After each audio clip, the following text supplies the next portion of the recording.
Some locomotives were so experimental only a handful ever existed. Others were so ambitious, they barely survived their first test run. Today we are counting down the 15 rarest steam locomotives of all time, machines that pushed engineering to its absolute limits. Number 15, Fairy Queen.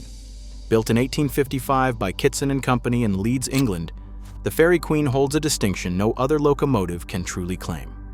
It is the oldest steam locomotive still in regular commercial operation anywhere on the planet. That's not a typo. A locomotive from 1855 still runs paying passengers today. The East Indian Railway originally operated this two-wheel arrangement engine for decades before it was retired around 1909. It sat as a static museum piece for nearly 90 years, until the Indian government recognized its extraordinary historical significance. In 1997, they did something remarkable. They completely overhauled the Fairy Queen and returned it to active service. Today it hauls luxury heritage trains between Delhi and Alwar, giving passengers a chance to ride behind a locomotive that predates the American Civil War. The engine's survival is almost miraculous. Most locomotives from the 1850s were scrapped generations ago. The few that survived became museum pieces, never to turn a wheel under their own steam again. But the Fairy Queen refused that fate. It remains a working machine, proving that Victorian engineering could build something truly meant to last forever. Only one exists, making it not just rare, but utterly irreplaceable. Number 14, LNERP-2 class. In 1934, the London and Northeastern Railway built something Britain had never seen before, a 282 Mikado-type locomotive designed specifically for express passenger service. The P2 class was Nigel Gresley's answer to a seemingly impossible problem. The Edinburgh to Aberdeen main line featured brutal gradients and heavy trains that were destroying his Pacific locomotives. His solution was radical. 8 driving wheels instead of 6 gave the P2 the tractive effort to haul 550-ton trains, upgrades that left other engines gasping. Only 6 P2 locomotives were ever built, making them among the rare express passenger locomotives in British history. The lead engine, Cock of the North, featured experimental marine-type poppet valve gear that was revolutionary for its time. These locomotives could do things no British passenger engine had done before. They regularly handled trains that would have required double heading with any other power. But here is the tragedy. After Gresley's death, his successor Edward Thompson rebuilt all 6 P2 locomotives into conventional Pacific types, destroying their unique 282 wheel arrangement forever. Every original P2 was gone by 1944. Today, a group of enthusiasts is building a brand new P2 from scratch, attempting to recreate what Thompson destroyed. It is the ultimate tribute to a locomotive so rare that none survived. Number 13, Pennsylvania Railroad Q1. In 1942, the Pennsylvania Railroad built exactly one Q1 locomotive, and it was unlike anything else on rails. This 4644 duplex drive monster was an experimental testbed for ideas that would later appear in the famous T1 class. But the Q1 was stranger than any of them. The wheel arrangement alone was bizarre, with a 4-wheel leading truck, 6 driving wheels in one group, then another 4 drivers in a second group, followed by a 4-wheel trailing truck. It looked like 2 locomotives had been welded together. The Q1 weighed over 600,000 pounds and could generate 76,000 pounds of tractive effort, making it one of the most powerful passenger locomotives ever built. The engine's massive size created immediate problems. It could not negotiate the curves on many Pennsylvania railroad lines, limiting where it could actually operate. The complex duplex drive mechanism required specialized maintenance that most shop crews had never encountered. But here's what made the Q1 truly experimental. It served as a rolling laboratory, testing everything from streamlined shrouding to advanced valve gear. Lessons learned from the Q1 directly influenced the 52 T1 locomotives that followed. After just 4 years of service, the Q1 was scrapped in 1946. Only one was ever built. Only one was ever needed. Number 12, Deutsche Bundesbahn Class 10. The story of German steam ends with two extraordinary locomotives that represented everything their builders had learned over a century of development. In 1957, Krauss-Maffei delivered Class 10, number 001 and 002, the final steam locomotives ever ordered by the German Federal Railway. Only two were built, making them among the rarest German locomotives ever produced. These were not ordinary engines. They featured streamlined shrouds, roller bearings throughout, and welded boilers that represented the absolute pinnacle of German steam technology. Each produced 2,500 horsepower and could sustain speeds over 160 kilometers per hour with heavy express trains. The Class 10 locomotives were designed to compete directly with diesel locomotives, and on performance alone they succeeded. But economics told a different story. Building custom steam locomotives in tiny quantities could not compete with mass-produced diesels. The two Class 10 locomotives served faithfully until 1967, outlasting diesels that were supposed to replace them. When they were finally retired, both were preserved, a recognition that these were not just locomotives, but monuments to an era.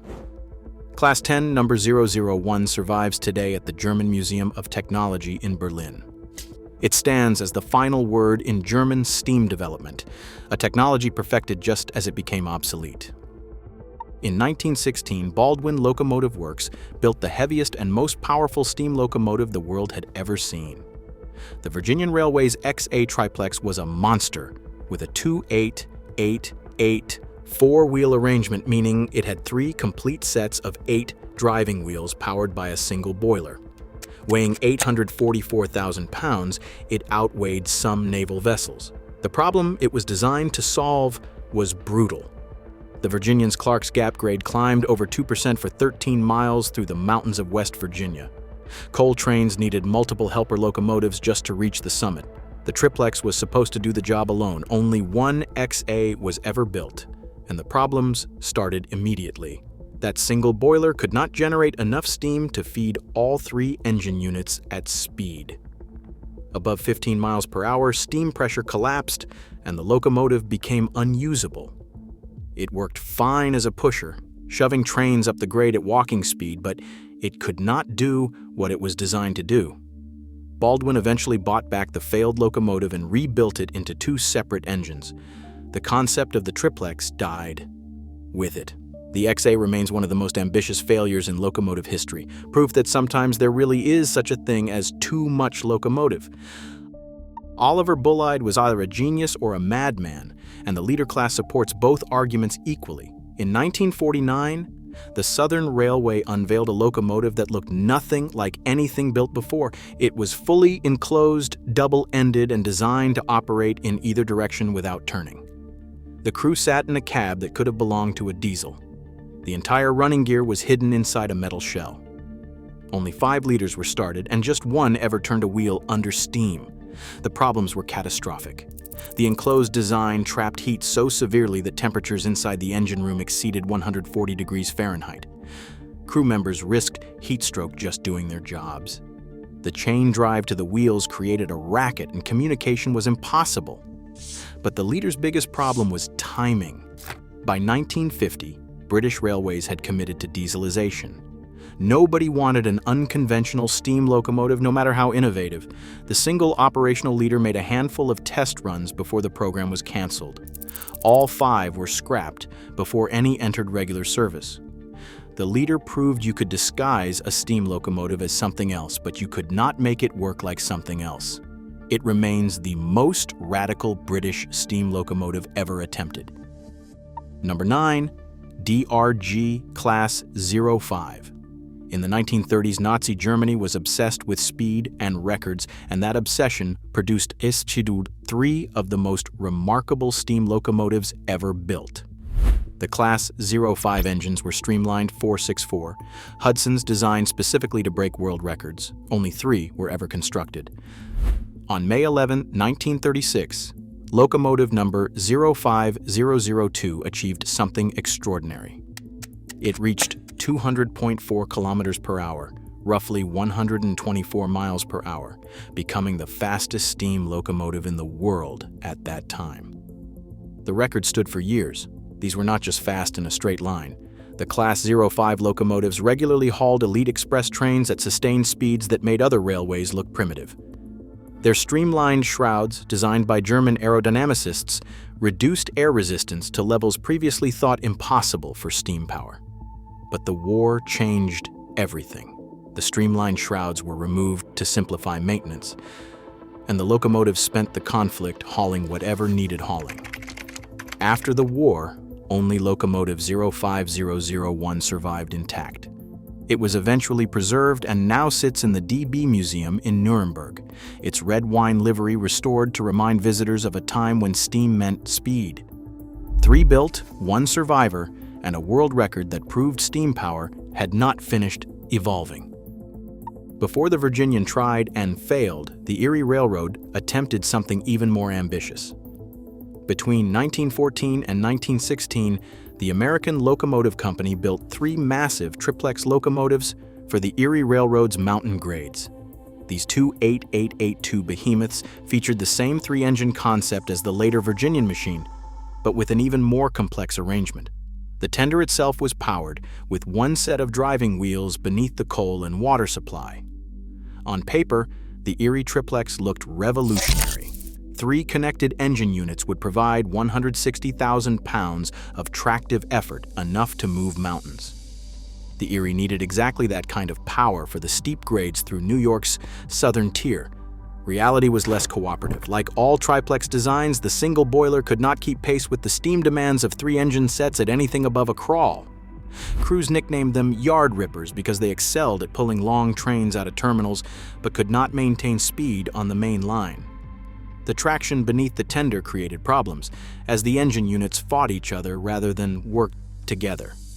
All 3 Erie triplexes were eventually rebuilt into more conventional configurations. The triplex concept died on those grades, a bold idea that simply could not overcome the physics of steam generation. Number 7. South African class. 25 condensing. Water is life, and in the Karoo Desert of South Africa, water meant everything. The South African railways faced an impossible problem. They needed to run heavy freight trains across hundreds of miles where water stops simply did not exist. Their solution was the Class 25 condensing locomotive, a machine that could recycle its own steam. These were conventional 484 locomotives fitted with enormous tenders that dwarfed the engines themselves. Inside those massive tenders was a labyrinth of cooling tubes, radiators, and fans that captured exhaust steam and condensed it back into water. The system could recover up to 90% of the water used, extending range to nearly 500 miles between stops. Only 90 Class 25 condensing locomotives were ever built. The complexity was staggering. 6 steam-driven fans forced air through miles of radiator tubing while the locomotive thundered across the desert. Maintenance crews battled scale buildup and tube failures constantly. The condensing equipment added tons of weight and required specialized knowledge few possessed. When dieselization came, the Class 25 condensers went first. Their complexity made them expensive, but for 2 decades they made the impossible possible, hauling heavy trains across territory where conventional steam would have died of thirst. Number 6. LNERW1 Hush Hush. In 1929, the London and North Eastern Railway unveiled a locomotive so secret that even its own workers called it Hush Hush. The W1 was Britain's only high-pressure locomotive, featuring a water tube boiler operating at pressures that would have been familiar on a warship but were unheard of on rails. Conventional locomotive boilers operated at around 200 pounds per square inch. The W1's marine-type boiler ran at 450 pounds per square inch, more than double the normal pressure. Only one was ever built, numbered 10,000, and it looked unlike anything else in Britain. The streamlined casing hid a boiler so experimental that even its designers were not entirely sure what would happen. The promise was efficiency. Higher pressure meant more energy extracted from each pound of coal. The reality was endless headaches. The water tube boiler required constant attention. Scale deposits in the narrow tubes could cause catastrophic failures. Crews nicknamed her the Nightmare because keeping her running demanded expertise that simply didn't exist in most engine sheds. The W1 spent more time in shops than on main lines. Eventually, the railway gave up and rebuilt her with a conventional boiler, ending one of the most ambitious experiments in British steam history. That single high-pressure locomotive proved that sometimes the simplest solution is best.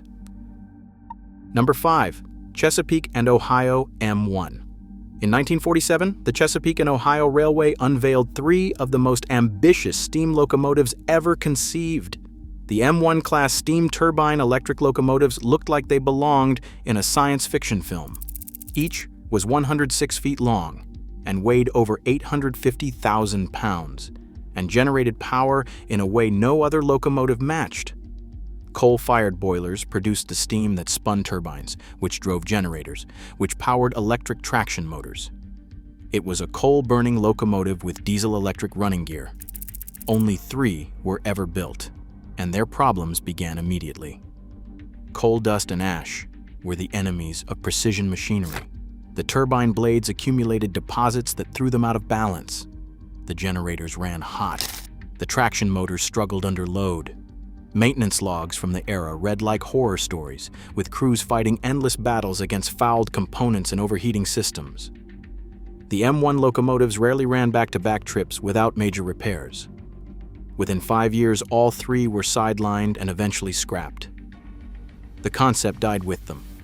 Steam turbine electric propulsion required cleaner fuel than coal could ever provide.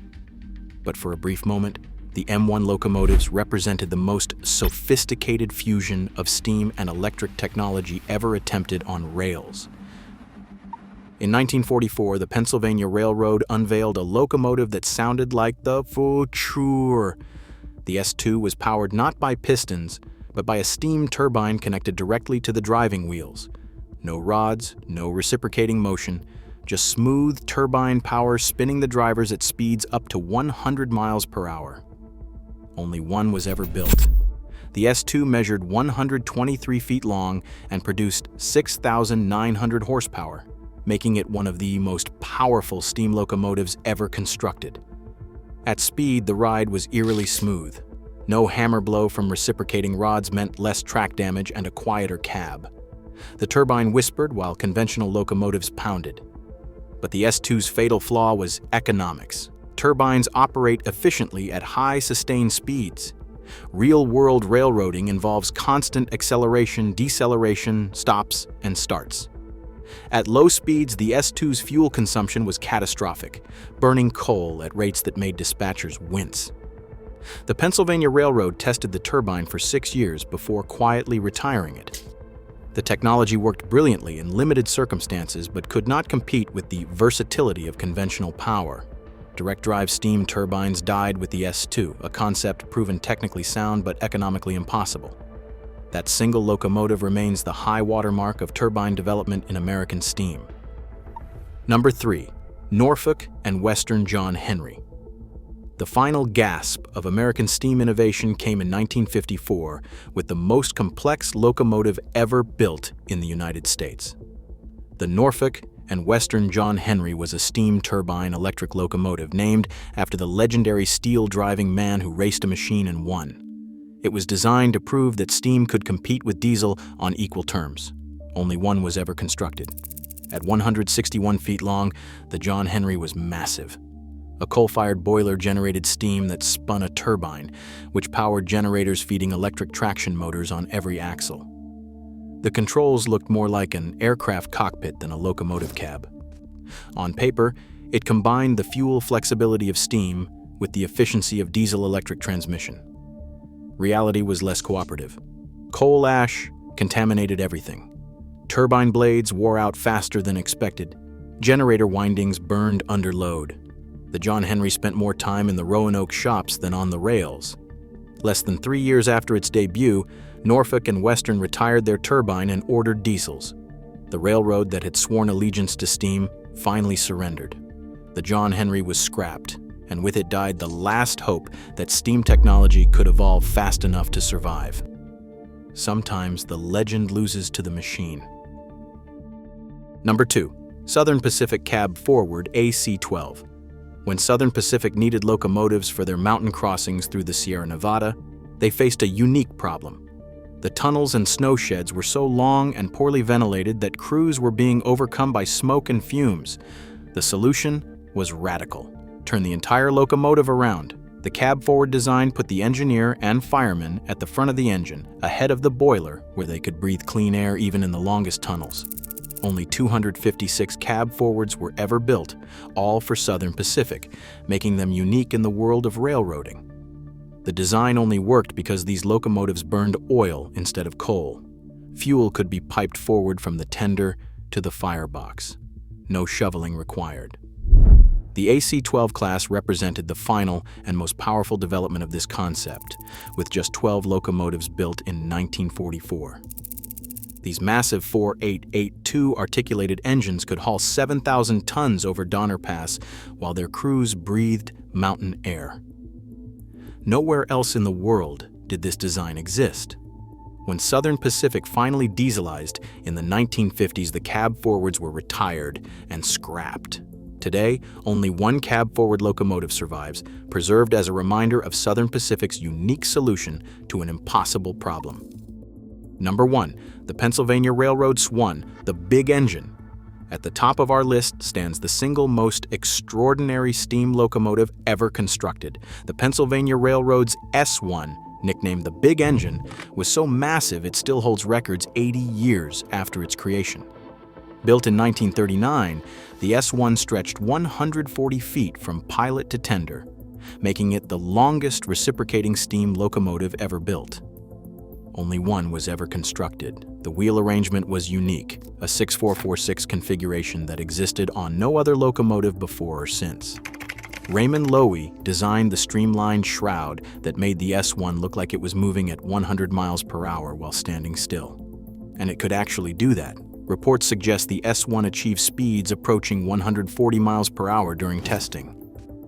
The engine was displayed at the 1939 New York World's Fair, where millions watched its massive drivers spin under steam power on special rollers. But the S1's size was also its weakness. It could not negotiate curves on most Pennsylvania railroad lines. The crew loved its smooth ride, but dispatchers hated finding routes it could actually travel. After less than 6 years of service, the S1 was scrapped. That single locomotive represented everything ambitious and impractical about the final age of steam. Too big, too powerful, too magnificent to survive. And that's our countdown of the 15 most rare steam locomotives of all time. Each one pushed engineering to its limits. Some succeeded brilliantly, others failed spectacularly. All of them proved that innovation demands risk, and not every gamble pays off.